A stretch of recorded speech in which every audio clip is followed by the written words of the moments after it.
Bon bah salut Ben et bienvenue aux auditeurs. Salut Deuxième, Martin. salut. Deuxième Vegan Fighter News qui devait être rapide, hein, on s'était dit ça.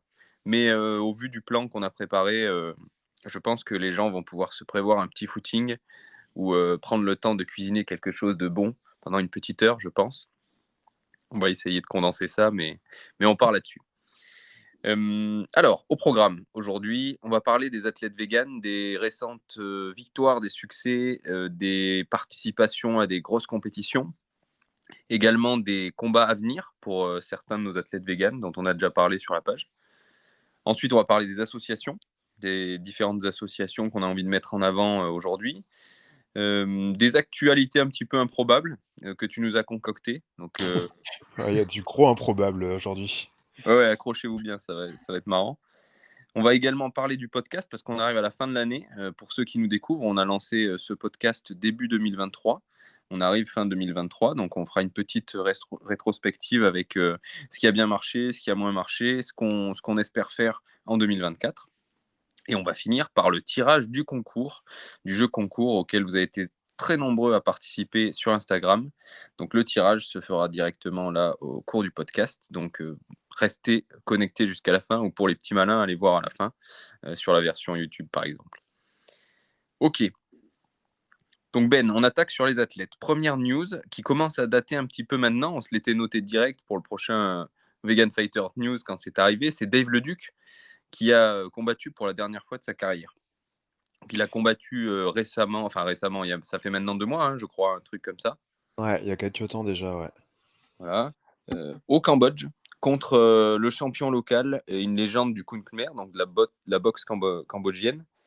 Il n'a pas gagné parce que les règles du combat indiquaient que si il n'y avait pas de KO, c'était un match nul d'office, comme dans les règles du Letway.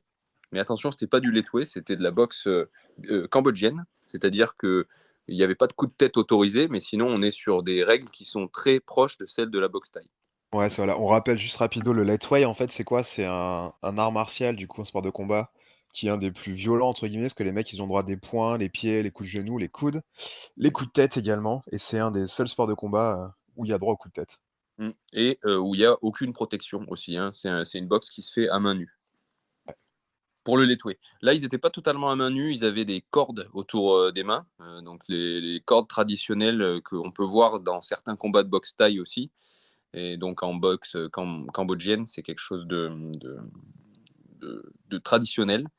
C'est pas très courant, c'est-à-dire que la plupart des combats en Khmer aussi se font avec des gants. Tous les combats de la soirée que j'ai regardé du coup étaient avec des gants, sauf le main event avec Dave, où ils étaient à main encordée. Donc les mains encordées, si vous pouvez aller voir sur YouTube le combat, hein, on peut le voir en entier, euh, c'est quasiment à main nue, hein. Donc c'est Quasiment à main très, nue. Ouais. voilà, c'est très très violent, même s'il n'y a pas les coups de tête. Dave a largement dominé son adversaire en l'envoyant au tapis au moins 3 fois dans le combat. Lui, il prend pas de gros coups dans ce combat. Malgré tout, le gars se relève à chaque fois.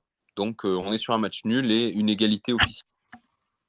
Ouais, petite anecdote qui m'a bien fait marrer, moi, c'est que quand Dave Leduc, il a atterri avec son avion, il s'est fait acclamer à son arrivée par une foule énorme à l'aéroport. Ouais, Et ça ouais, fait un peu effectivement. ces petits athlètes qui sont pas forcément connus en France et dans d'autres pays francophones, mais qui, dans les pays où le sport est pratiqué, ils sont surconnus. Bah, Dave est ultra populaire en Asie du Sud-Est, positivement au Cambodge, par exemple, et bien sûr en Birmanie, au Myanmar. Très peu, enfin, il est populaire, mais négativement en Thaïlande, parce qu'il clash la boxe thaï en permanence. Ouais, il aime pas Bois-Cros aussi. Il clash pas Pas mal du tout, Bois-Cros. ouais. Il y a encore eu quelques petits échanges suite à ça. Je pense que c'est cuit hein, pour Dave. Il a l'air assez clair sur sa retraite, sur sa décision de prendre sa retraite. Même Ouais, si mais bon, c'est bien parce moi, qu'il a d'autres projets. Il a sa fédération aussi qu'il avait lancée pour faire des combats. tout à fait, C'est ouais. plein de bonnes choses. Il va compter pas mal aussi, a priori, sur le Cambodge pour organiser un événement prochainement là-bas. Donc, bon, on reste connecté par rapport à ça. N'hésitez pas, auditeurs, à écouter le podcast avec Dave, hein. Je le rappelle, c'est notre épisode 5. Et à envoyer un petit message à Dave pour dire que vous l'avez découvert grâce à ce podcast. Ça peut être sympa. Et c'est l'occasion pour qu'il repartage les choses. On rappelle que Dave est très populaire sur les réseaux sociaux. et que ça nous aiderait bien à gagner en visibilité aussi. Yes. Hein, voilà. Ok.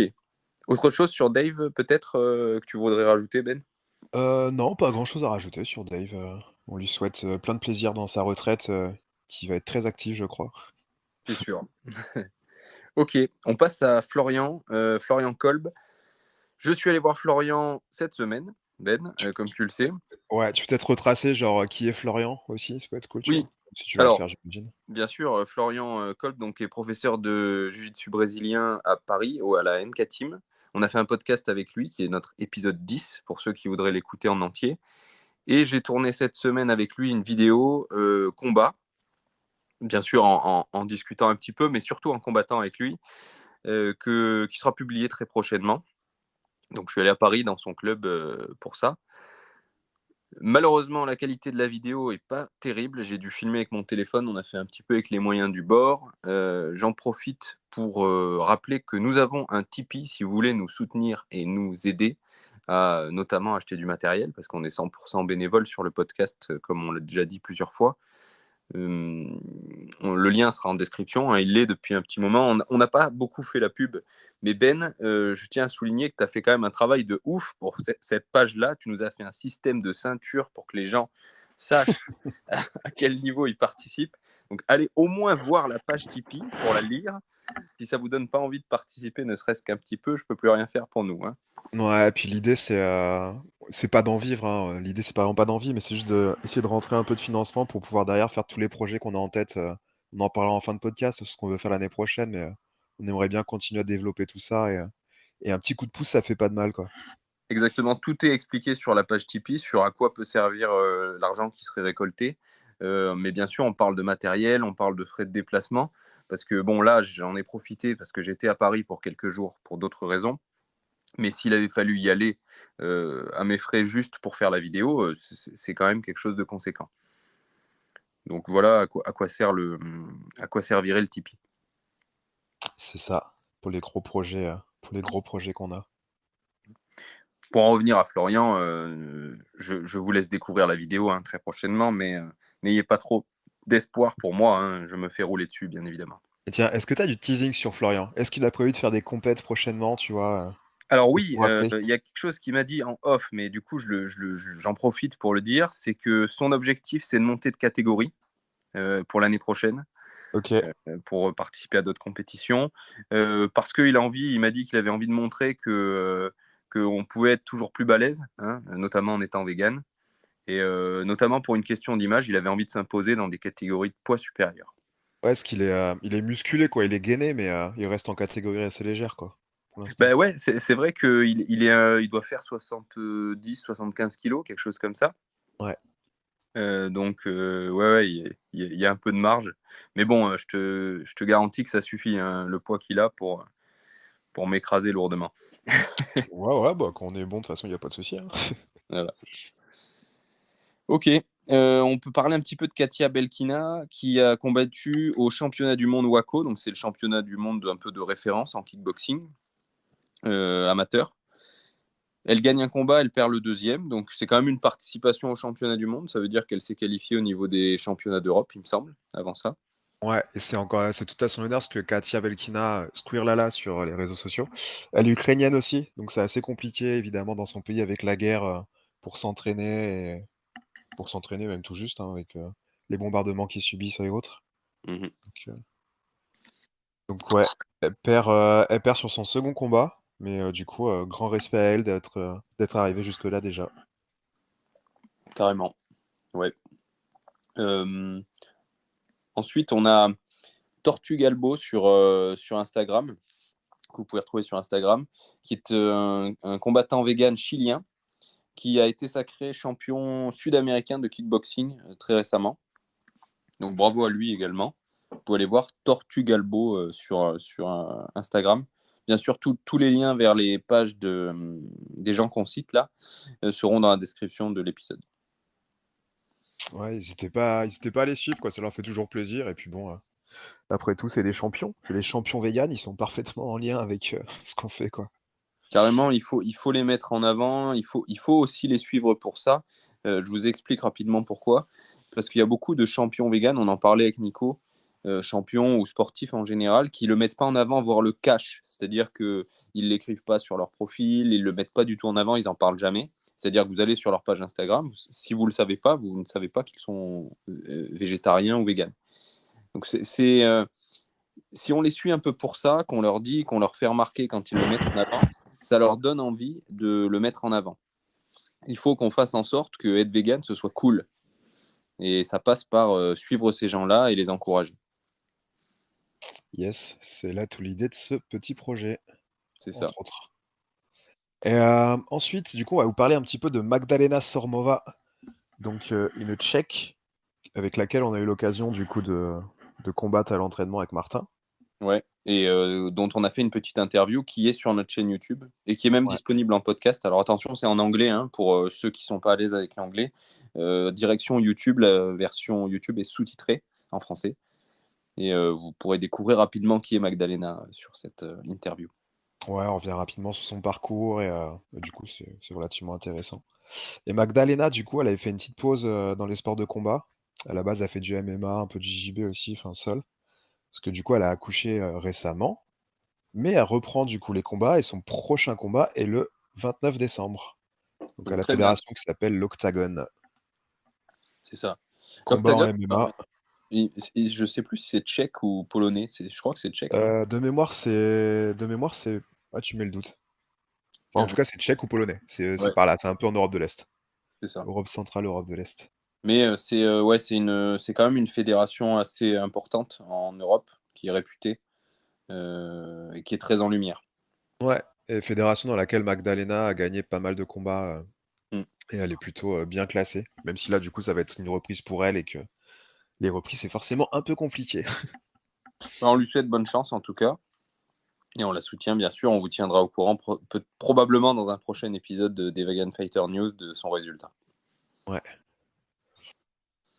Et Ensuite, Magdalena, d'ailleurs, juste un petit détail, elle est coachée entre autres par son mari, du coup, qui est Alan. Et on a fait également une petite interview de Alan que vous pouvez retrouver sur YouTube et sur Instagram en anglais et sur YouTube avec les sous-titres français. ouais, pareil, n'hésitez pas à aller sur YouTube et je rappelle aussi, partagez un peu ces vidéos, regardez-les, mettez des likes, des commentaires, ce genre de trucs. C'est des vidéos qui ont, j'avance un peu sur la rétrospective, qui n'ont pas trop marché. Alors je sais que c'est en anglais, malgré tout on a quand même les sous-titres dessus et je vous garantis que c'est intéressant à découvrir comme profil. Donc n'hésitez pas à aller checker ça sur notre YouTube. Euh, Tu veux parler d'Angeline un petit peu? Ouais, Angéline Berva, du coup, avec laquelle tu avais fait une podcast, c'est dans les premiers podcasts qu'on avait réalisés. Ouais. Donc Angéline Berva, du coup, maintenant qui fait de la force athlétique et du strongwoman. Et qui a été récemment aux États-Unis et qui s'est affiché avec une équipe végane de powerlifting, de strongwoman, de strongman et ainsi de suite. Et elle a tout raflé là-bas. Elle a raflé toutes les médailles, elle a raflé tous les scores. Et elle nous fait des grosses perfs énormes de plus de 230 kilos en soulevé de terre, ce qui est assez impressionnant. Absolument énorme, hein. Là, on arrive à la fin de l'année. Il est prévu que pour Noël, traditionnellement, avec mon petit frère, on prenne nos maximums en soulevé de terre, en développé couché et en squat. Est-ce que vous êtes à 230 kilos à vous deux, comme Angéline Je vais Bervat essayer de faire tout seul? 230 kilos au total, hein. Ouais, c'est déjà pas mal, c'est déjà Non, non, énorme. je déconne, ça devrait passer quand même. Mais bon, 230 kilos au soulevé de terre, non, non, totalement intouchable pour moi. Ouais, c'est une force brute de la nature, Angéline Bervat. Ah, c'est énorme. Bah, dites-nous en commentaire si vous arrivez à soulever 230 kilos. Je Ouais. serais curieux de savoir Sach- combien de nos auditeurs savent soulever plus de 230 kilos. Sachant qu'il y a pas mal d'autres personnes qui font ce genre de score aussi chez les véganes. Bon, on vous parle d'Angéline spécifiquement parce que du coup, elle est francophone et puis on avait fait un podcast avec elle. Et c'est Bien une sûr. ancienne championne de kickboxing également. Mais c'est vrai qu'il y a d'autres représentants véganes en powerlifting. Alors, un petit coucou aussi à Gaël, que j'ai eu en podcast également, et qui a fait sa première compétition il y a quelques temps en powerlifting. Donc, première expérience pour lui, c'est-à-dire il a pas forcément gagné, mais ça a été instructif pour lui et ça lui a donné envie d'en faire d'autres. Donc, on l'encourage à fond, bien sûr, à persévérer. Ouais, les premiers pas, c'est toujours les plus difficiles. Après, c'est de l'habitude, même si C'est le ça. stress perdure. D'ailleurs, en parlant de ça, hein, tous les deux, ce week-end, on doit combattre. Donc, je précise pour les auditeurs que tu descends à Marseille pour participer à une compétition où je participe aussi. Donc, c'est une reprise un peu pour toi de la compète. Ouais, c'est une reprise après quelques années, ouais. On verra bien ce que ça donne. C'est ça. Et Maintenant, je puis, suis en master, je suis en plus de 30 ans, donc je me dis déjà les mecs seront moins moins vifs. ouais, moins nombreux surtout. Moi, c'est ce que j'aime bien dans les catégories master, c'est que les mecs sont forts quand même, mais il y en a moins. Donc, Ouais, c'est ça, ouais. ta Moins de médaille est monde. plus facile à atteindre en moins de combats.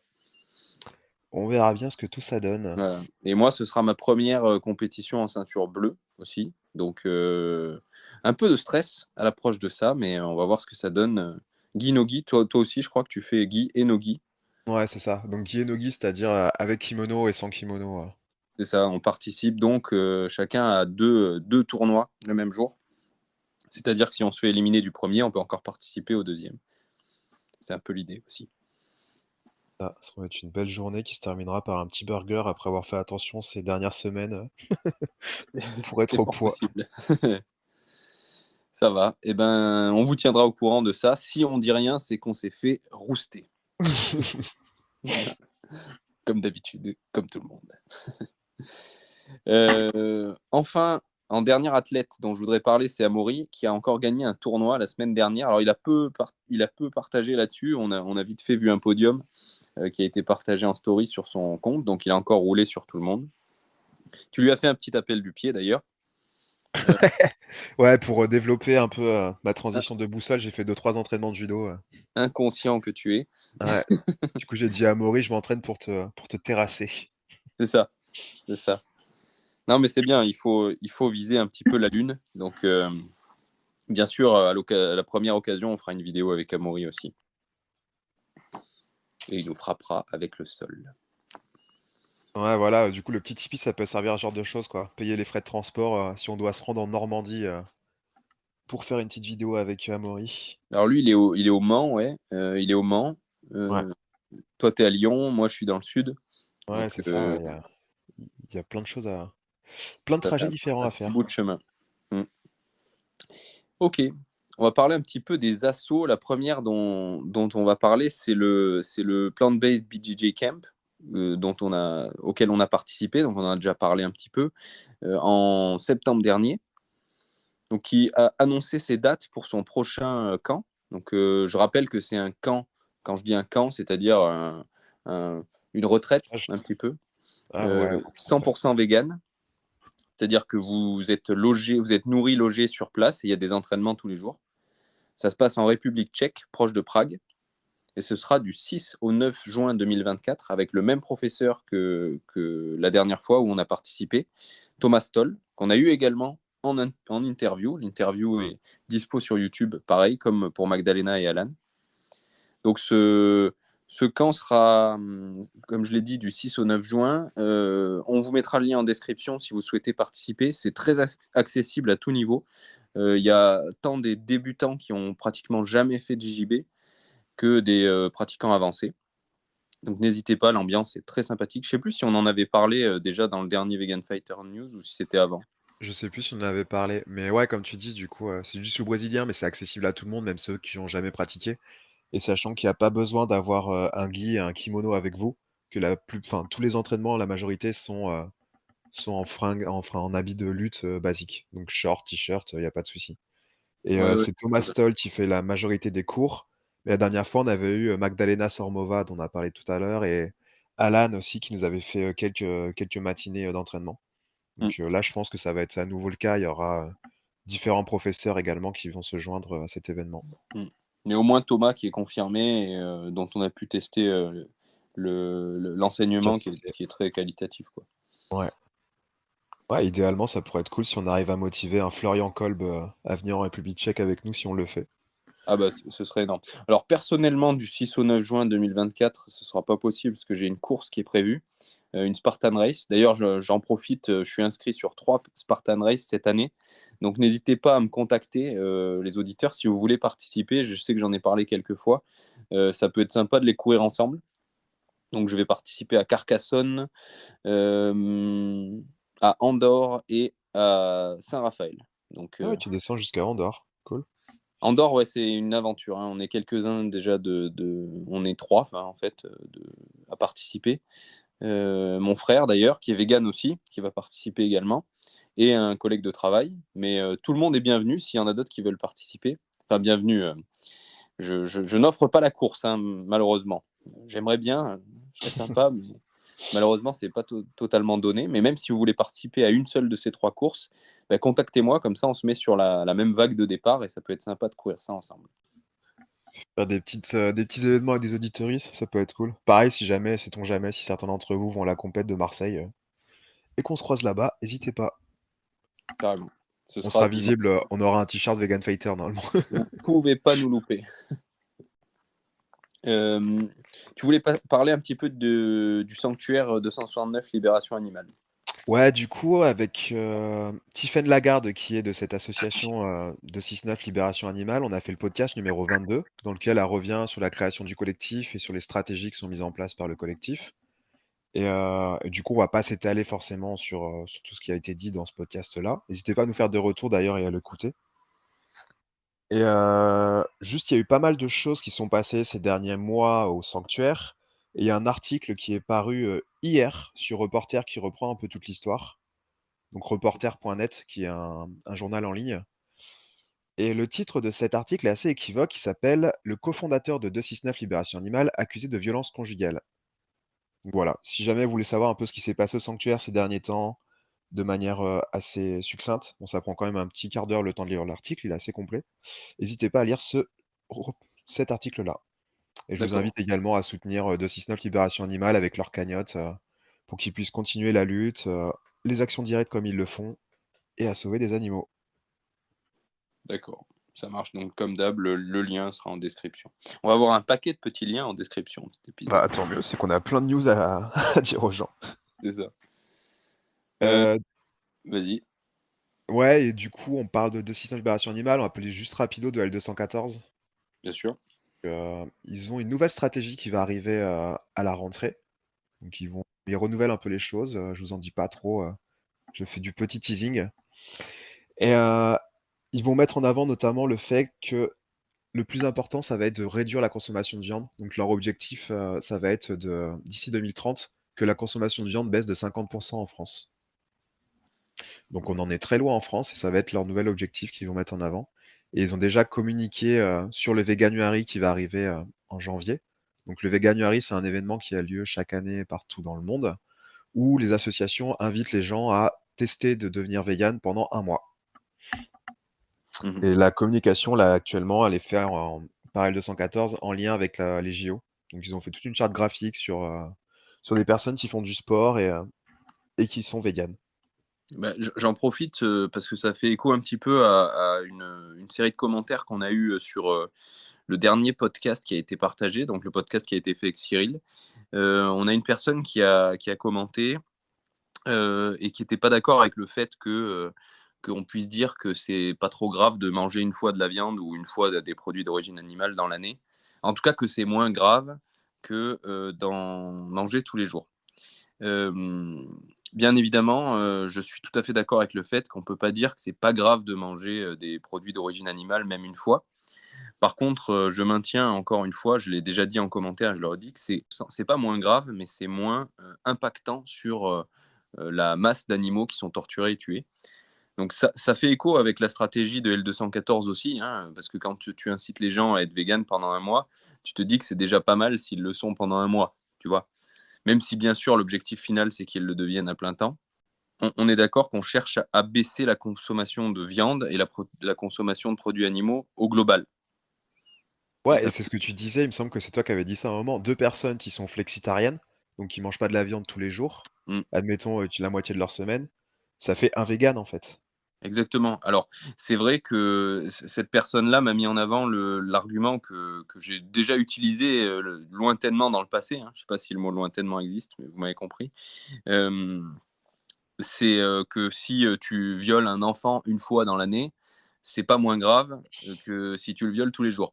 Alors c'est vrai, hein, je comprends cette logique de pensée, mais je suis pas d'accord avec le fait qu'on peut appliquer cette logique de pensée si on veut faire avancer notre cause, parce qu'on est dans un contexte où on est dans une société où la majorité des gens consomment des produits d'origine animale et ça n'est pas illégal de le faire.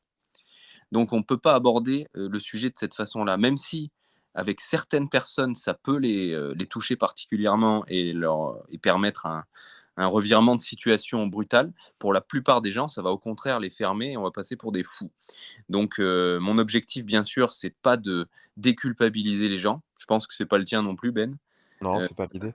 Mais voilà, le but, c'est pas de dire allez-y, remangez presque un peu de viande, c'est pas trop grave. C'est pas du tout l'objectif. et après, on sait aussi que tout le monde n'a pas les mêmes avis sur ces sujets-là, qu'il y en a qui sont, on va dire, peut-être un peu plus de la vegan police, même si je dis ça avec des gros guillemets, et il y a pas de souci, en fait. L'idée, c'est juste quoi, dans l'absolu, on converge tous vers le même but qui est la libération des animaux et un monde qui serait pas aussi horrible qu'aujourd'hui pour eux, un monde antispéciste.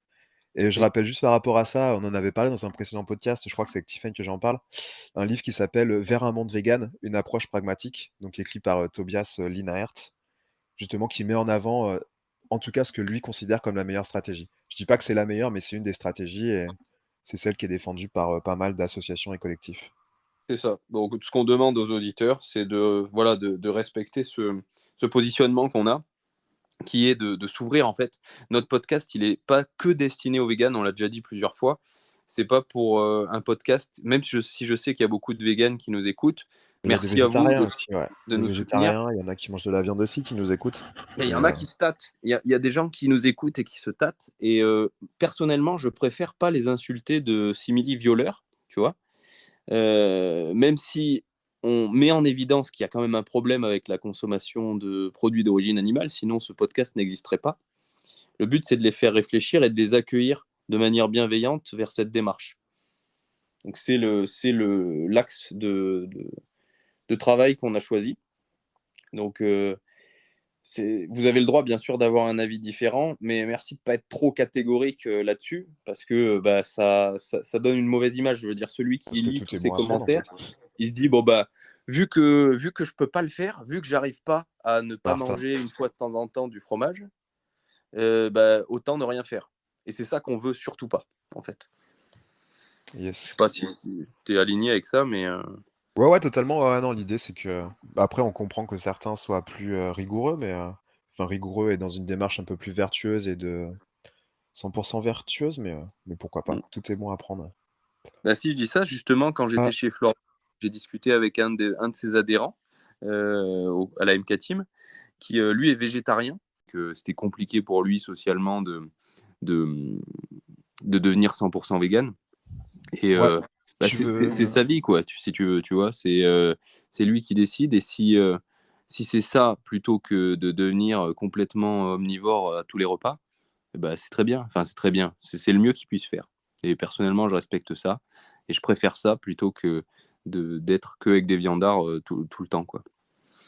Ouais, ouais, ouais, récemment aussi à l'entraînement, il y a un mec qui me disait qu'il était végétarien, mais qui se voyait pas comment arrêter de manger des œufs, notamment lorsqu'il a une compète, c'est que il se blinde d'œufs. Du coup, je lui ai dit, va falloir que je t'envoie des sites et, et des choses pour que tu passes à autre chose niveau protéines, si jamais réellement tu souhaites passer végétalien, vegan et lâcher les œufs. Ben oui, mais ça, tu peux le faire parce que tu restes bienveillant avec la personne et que du coup, cette personne t'écoute. Donc, tu Oui, oui. peux l'inciter à aller plus loin. C'est le but.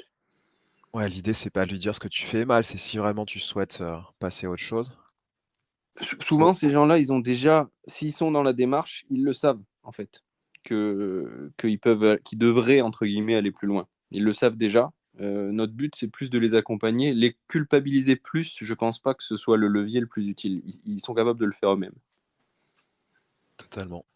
Et pour terminer sur les petites associations, je vais juste vous parler rapidement d'une nouvelle association qui débarque en France, qui s'appelle WTF. Donc non pas With What the fuck en anglais qui veut dire c'est quoi ce bordel plus ou moins, mais We the Free, donc nous les libres, grosso modo. Et c'est une association anglophone. Il y a plusieurs antennes un peu partout dans les pays anglophones et il y a des antennes qui commencent à se développer en France. Il y a la toute première qui est sortie de terre à Lyon, il y en a une à Paris et il y en a une à Montpellier récemment également. Donc n'hésitez pas à aller jeter un œil. Leur idée justement, c'est d'amener de nouvelles choses pour révolutionner un peu la manière de faire du militantisme et d'inciter toujours plus de gens à devenir véganes. Ok, cool. Est-ce qu'on peut peut-être passer aux actus improbables? Les actus improbables. Est-ce que je commence réellement avec l'actu improbable prévu? Ouais, il le faut. C'est Ok, indispensable. alors actu improbable. J'imagine que nombreux sont les personnes qui savent que les préservatifs ne sont pas véganes. Tu Oui, le pour la savais plupart. peut-être? Ouais, ouais, bien sûr. Bah, Ouais, ça, c'est précisé. Je sais qu'il y a une marque, je sais pas comment elle s'appelle, avec une licorne dessus, là, qui. ouais, c'est Einhorn, ça veut dire Voilà. licorne en allemand. Voilà. Bon, voilà. Ouais, du coup, elles sont pas véganes parce que dans la majorité des préservatifs que vous avez, vous avez du lait, donc de la caséine. Voilà. Alors, du coup, il existe des capotes véganes ou il existe des capotes sans latex, parce que du coup, a priori, c'est qu'ils ils utilisent le latex qui mettent également du protéine de lait pour faire l'élasticité du bordel. Mm. Mais du Donc, coup, j'ai découvert il y a quelques temps quelque chose qui n'était pas vegan et que je ne savais pas, c'est le papier toilette. et ouais. Alors, pas forcément dans tous les papiers toilettes, mais dans plusieurs papiers toilettes, il y a de la gélatine. La Alors, gélatine et également, parfois, ils mettent de la caséine qui est aussi issue du lait. alors, tu sais comment on fait pour savoir s'il y a de la caséine dans le PQ qu'on achète? Je sais pas, leur envoyer un mail pour leur demander si c'est le cas ou pas. Parce Oui, que parce bon, que je c'est suis c'est pas pas sûr vraiment qu'il marqué dessus, quoi. voilà, il y a pas forcément la composition nutritionnelle du PQ, quoi, vu que Ouais. c'est pas totalement conçu pour être mangé. Mais après, j'ai vu dans une épicerie végane qui vendait du papier toilette. Donc eux, j'imagine, tu vois, qu'ils se sont rendus compte que c'était pas le cas et qu'ils ont vu une marque qui était OK. Voilà. Donc, on peut se poser des questions jusqu'au PQ, quoi. Ouais, c'est assez fou. Mais justement, ce que Voilà. je m'étais dit, je m'étais entraîné chez Jean-Charles Skarbowski, qui est une grosse star de la boxe thaï, il y a des années. J'avais passé 3 semaines, un mois dans son club, à dormir dans le club.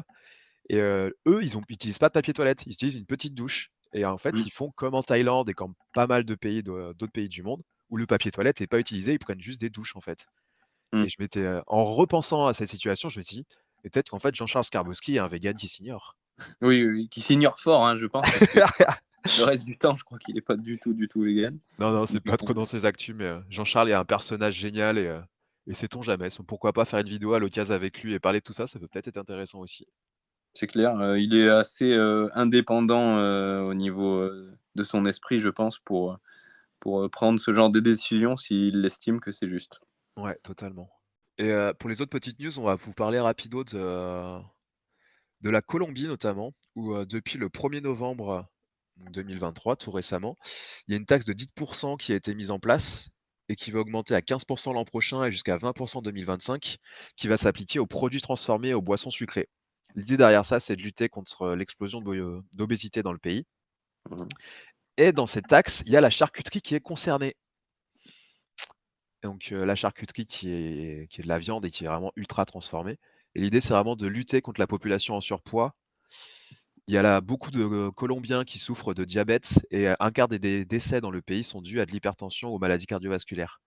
Mmh. Sachant que lorsque vous mangez pas de viande, bah déjà les maladies cardiovasculaires vont être réduites parce que vos artères seront en meilleure santé. Mmh. Donc voilà, c'est une petite news qui est plutôt cool et ça serait bien de mettre ça un peu partout en place sur la planète. C'est clair. Bah, tu voulais parler de la COP24 aussi, qui va être 70%. Ils ont annoncé qu'elle serait 70% végane cette année. Ouais, bah elle est terminée la COP24, elle s'est Ah, terminée hier justement. Mais ouais, du coup, la majorité des plats à la COP24, ils seront, je sais pas si c'est végétarien ou végétalien, mais en tout cas, majoritairement végétal. Donc 70%, ouais.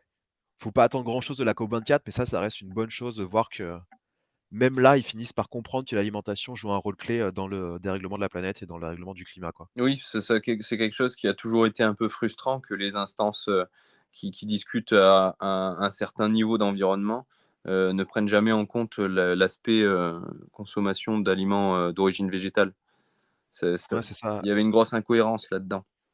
Ouais, le lobby et les enjeux économiques sont tellement importants qu'en fait, ils préfèrent mettre ça sous le tapis, en fait, et absolument pas parler de la consommation de viande Mm, et de tous les problèmes qui y sont liés. c'est clair. Et toujours, du coup, dans la consommation, on va parler rapido du Royaume-Uni. Toi, tu as un truc derrière là qui fait un petit bruit. Je sais pas ce que c'est. Ah, c'est les rideaux que j'ai tirés, ça. Ouais, ça va. Donc au Royaume-Uni, il y a une baisse record de la consommation de viande, Mmh. donc cette année-là et ils ont commencé à mesurer la consommation de viande, au Royaume-Uni en 1978 et aujourd'hui, ça atteint la moyenne la plus basse jamais enregistrée. Donc ils sont à peu près à 44 kilos par an et par personne et cette baisse record, elle est aussi présente en Allemagne. Donc eux, leurs premiers enregistrements, ils datent de 1989 et là, en Allemagne, ils sont à 52 kilos par personne et par, an. Donc c'est des niveaux jamais atteints. Donc Mmh. on espère que tout ça va continuer à se développer un peu partout, dans les pays occidentaux. Parce que c'est vraiment dans les pays occidentaux que la consommation de viande est la plus importante. C'est des chiffres qui sont intéressants et encourageants parce que on ça fait quelques années qu'on revient là-dessus, mais avant on disait souvent, «Tout ça, ça sert à rien», tu vois? On fait ça à un niveau individuel, mais au global, c'est, heu, c'est trop engagé. On va dire que la consommation de viande est trop commune à tout le monde pour que ça fasse une grosse différence et on voit que statistiquement, dans des pays comme tu parlais de l'Allemagne, c'est un pays qui est un gros consommateur de viande, quoi. Beaucoup d'élevage en Allemagne, beaucoup de personnes qui sont un peu contre le véganisme et comme un peu une sorte de contre-pouvoir un petit peu, on a une communauté végane et des consommateurs qui se mettent beaucoup plus en avant que chez nous, par exemple. Ouais et du coup, il y a la question environnementale qui joue beaucoup pour les gens, peut-être plus que la question des animaux Mmh mh. et un facteur également qui est très présent, c'est le fait que le prix de la viande également augmente beaucoup. Mmh. De Oui, fait, les gens vont manger moins de viande, à cause du facteur économique. ouais.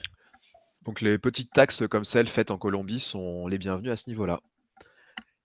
Et on parle pas de la France parce que la France, on est plutôt, nous on stagne, nous on augmente en consommation de viande. Et ouais, Donc il y a des choses à faire et on espère que ça va aller dans le bon sens, dans les prochaines années. bien sûr. Comme par exemple, partager notre podcast pour C'est inciter ça. plus de monde à envisager au moins, de végétaliser, au moins partiellement, son alimentation. Partager nos podcasts, partager nos portraits, à vos potes, qui font du sport, ou qui se posent juste des questions, ça permet toujours de se donner Mmh. des petites idées. Et je rappelle que le but, c'est vraiment ça, hein, c'est ce que je viens d'exprimer. On gagne 0 € avec le podcast, c'est pas le but. Et si jamais on en gagnait un petit peu et pour ceux qui participeraient au Tipeee, c'est vraiment pour nous aider à faire du contenu de qualité et à aucun moment on va devenir riche avec ce podcast, quoi. Totalement. Et Ouais. je termine par 2 petites news, qui sont plutôt liées à qui sont plutôt liées à la France de manière générale. En Nouvelle-Calédonie, les tortues et les requins maintenant, ils pourront être défendus devant les tribunaux. Ah ouais, Donc c'est lié en fait, au statut particulier qu'a la Nouvelle-Calédonie en tant que territoire, ultramarin et c'est un droit ancestral en fait, ils sont reconnus dans leur tradition et du coup ça a été mis en place, le fait que ces espèces, seront protégées totalement et que si jamais il leur arrive quelque chose, elles pourront être défendues devant les tribunaux. mmh, Donc c'est vraiment propre à la Nouvelle-Calédonie, mais on espère que ce genre de choses va se multiplier un peu partout et c'est que beau. bien sûr, ce ne sera pas uniquement les tortues et les requins qui vont être concernés, mais également, les vaches, les cochons, les lapins, mais tous les animaux qui nous entourent. Un C'est jour ça, peut-être, peut-être un jour. peut-être un Heu, jour. OK. Et un dernière petite news aussi qui est assez marrante, c'est, sur Paris, enfin marrante, oui marrante. Sur Paris, du coup, il y a la dernière, boucherie chevaline, donc une boucherie dans laquelle on vend de la viande de cheval qui ferme, donc qui ferme de ces dernières semaines-là. Et du coup, la personne qui gérait cette boucherie, en avait notamment marre de subir énormément d'insultes. D'accord. Bah, c'est marrant, hein, parce qu'on en a parlé beaucoup avec Nico, Nicolas Font dans Ouais, l'épisode 23, il me semble. ouais, ça fait 23. quoi ça? Ouais. 22, Heu, je crois. ouais, Enfin 22 ou 23, ouais.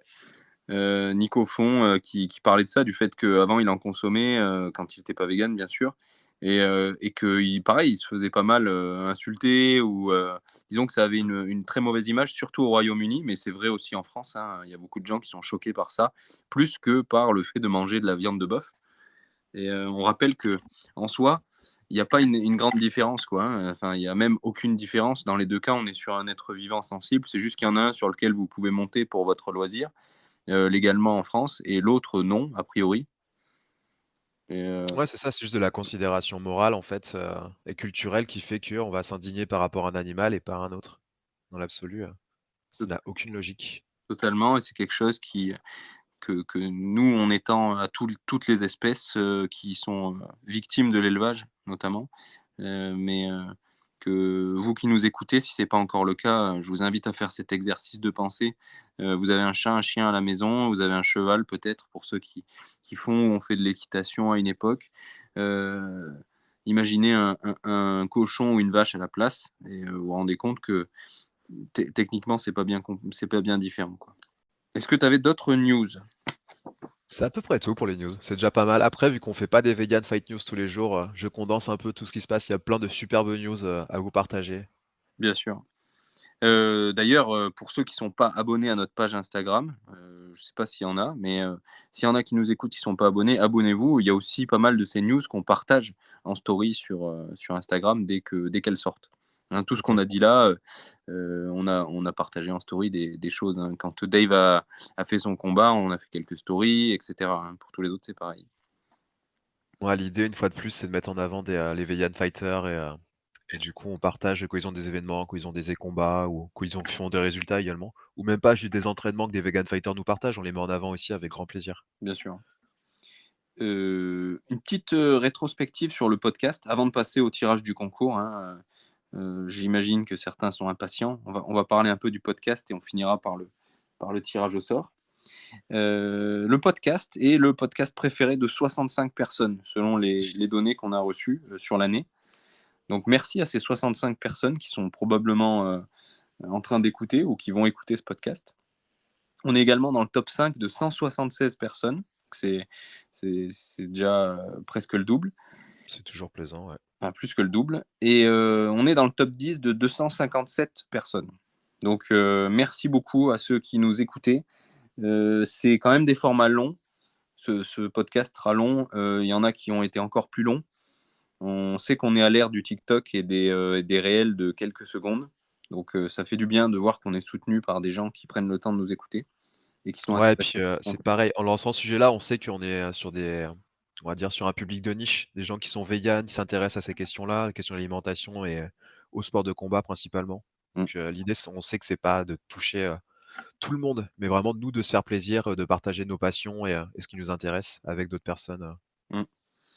Et encore une fois, je fais un appel aux commentaires positifs. Si vous êtes 65 personnes à aimer le podcast, dites-le nous. Je sais que c'est pas toujours facile de trouver les espaces commentaires, surtout sur Spotify, il y en a pas.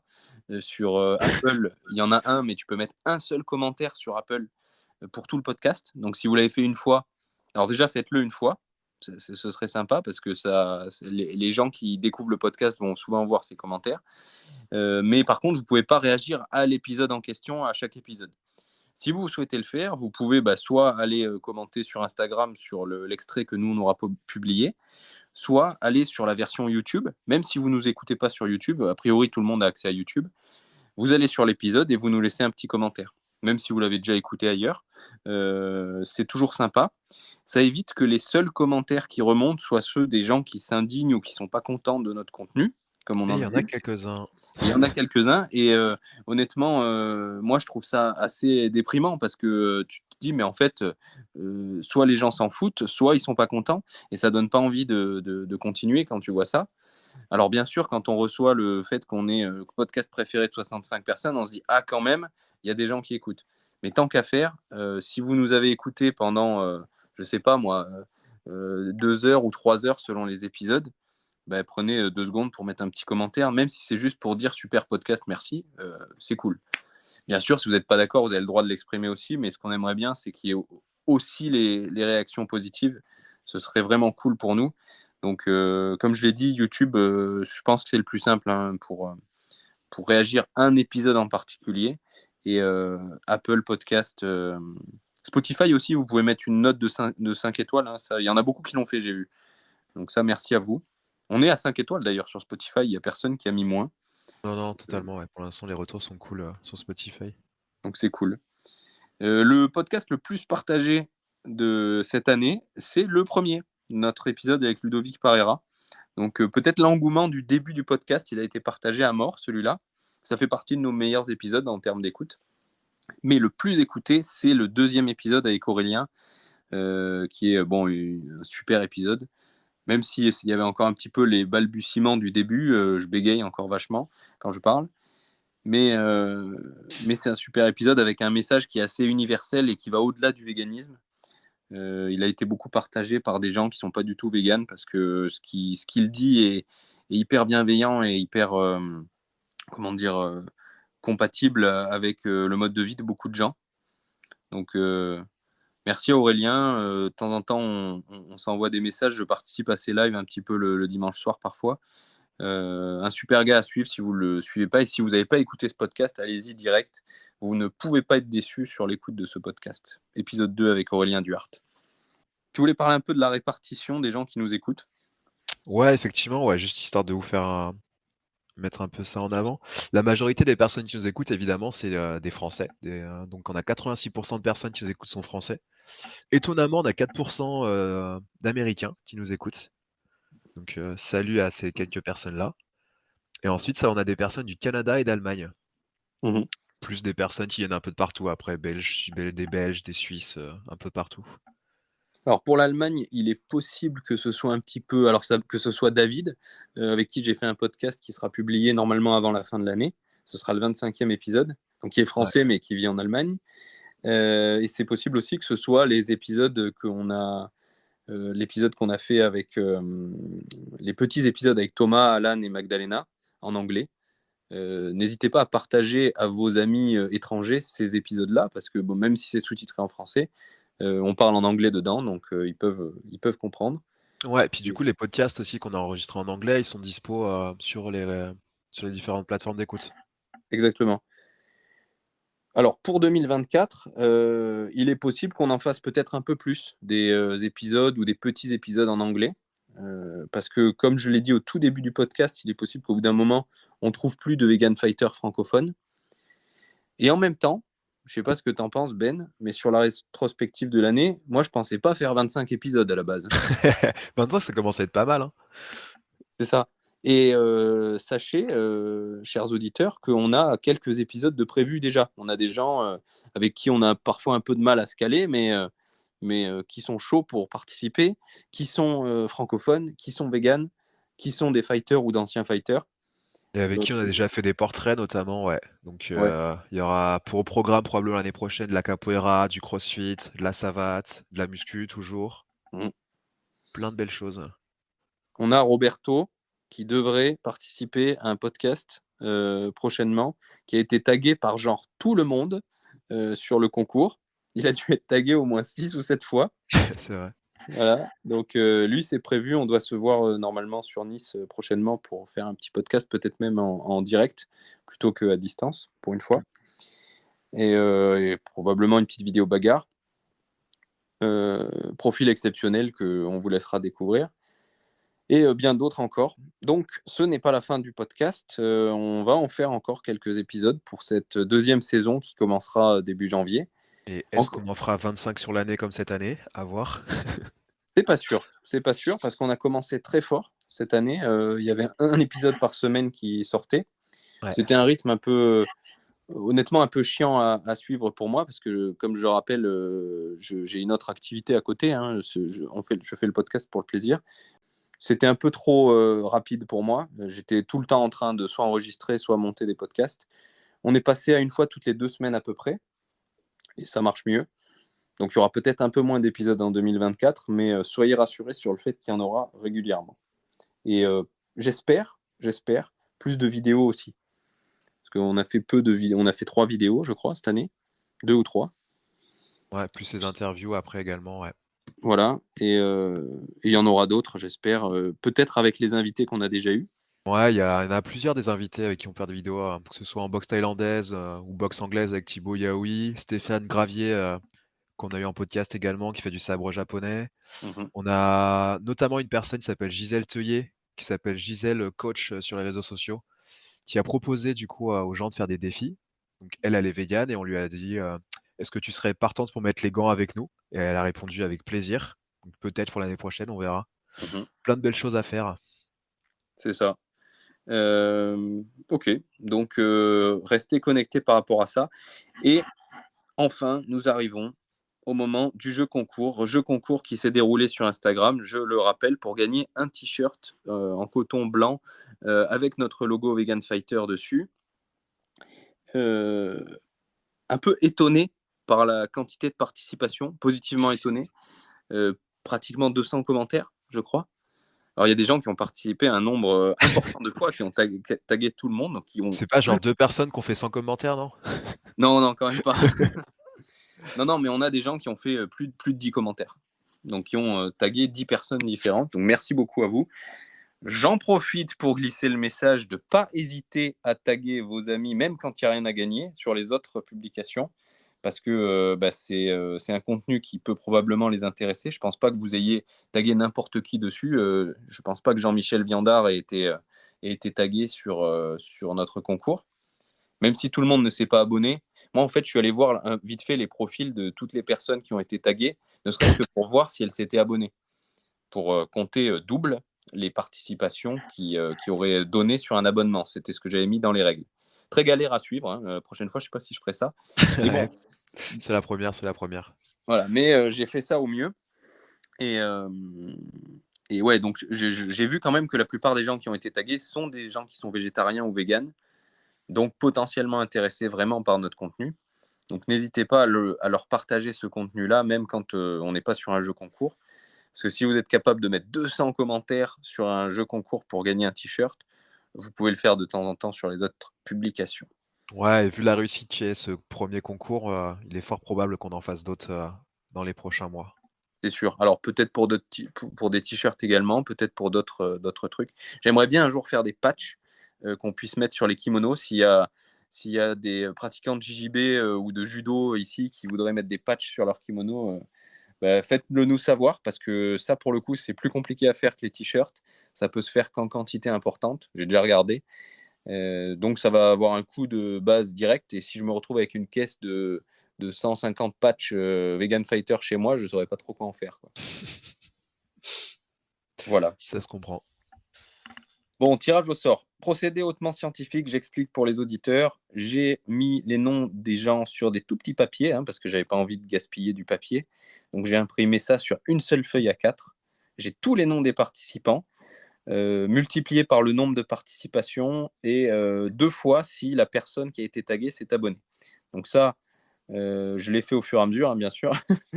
J'ai fait tout ça, j'ai découpé tout ça et je l'ai mis dans une tasse. En fait, j'ai tous ces papiers dans une tasse que je mélange depuis le début de cet épisode. Comme ça, on est sûr qu'on est au hasard. Au Et hasard donc, avec une main innocente. voilà. Alors, je n'ai que ma main innocente à disposition. Et elle est Donc, 100% innocente. elle est totalement innocente, comme tout le monde le sait. Voilà. Donc, je plonge mes doigts au fond de la tasse. Comme ça, je ne vois rien. Et je prends un papier et je regarde. Et c'est The Whale Girl qui gagne le concours. Donc The Whale Girl, tu la connais personnellement? Ouais, je la connais personnellement, ouais. Bah, tant mieux. Félicitations du coup, The Whale Girl pour avoir gagné ce concours. Et écoute, si elle nous écoute maintenant, eh ben, félicitations. Et sinon, de toute façon, on lui enverra un message pour lui confirmer qu'elle a gagné le concours. Il faudra juste qu'elle nous envoie sa taille de t-shirt et nous, on lui enverra. Tu voudrais rajouter quelque chose sur ce concours, Ben?